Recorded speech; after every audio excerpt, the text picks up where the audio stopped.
Benefits. Butternut squash is rich in vitamins A and C, promoting healthy skin and immunity. Sweet potatoes offer fiber and beta-carotene for good digestion and eye health. Tempeh is a great source of plant-based protein, aiding muscle strength and repair, making it a great post-workout food. Kale is packed with iron and antioxidants, supporting heart health and vitality. Garlic and ginger boost immunity and have anti-inflammatory properties from illness. Pineapple contains vitamin C and bromelain, aiding digestion and reducing inflammation. Turmeric and lemon provide antioxidants and detox benefits.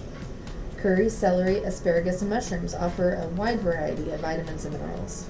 Quinoa is a complete protein and fiber source, aiding in energy and digestion. We're combining these ingredients in our orange and green strength tempeh on rosemary quinoa couscous for a nutritious and delicious vegan post-workout meal.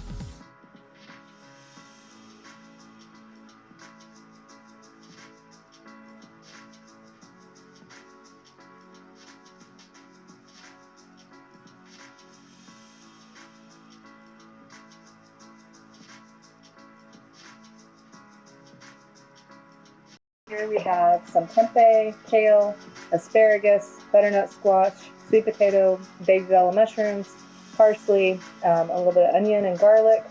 And to that I've added a cube of nut chicken bouillon. Always keep water in the bottom so that your tempeh is steamed. And of course you're always going to want to have a lid on top in order to keep the steam in, and keep adding water continuously, otherwise your tempeh won't be cooked all the way through. It'll burn, it'll get nasty, and it won't taste good because it's not cooked right. You always want to have lots of steam coming up through your tempeh. And then also to that, we add our cumin, we add nutritional yeast, we add curry and turmeric and ginger, fresh ginger, and also I added tomato. So this is going to be like a very nicely well-rounded dish here. Absolutely delicious. I have a little bite of tempeh, as you can see. Cooked all the way through as it needs to be. I would say cook it for at least 10 to 15 minutes for the tempeh. Add your hard vegetables first.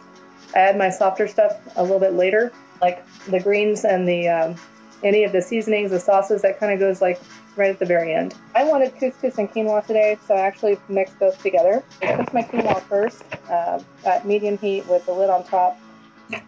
And then once the quinoa is cooked, I add more water and add my couscous and Miyoko's unsalted butter, along with the seasoning packet that it came with.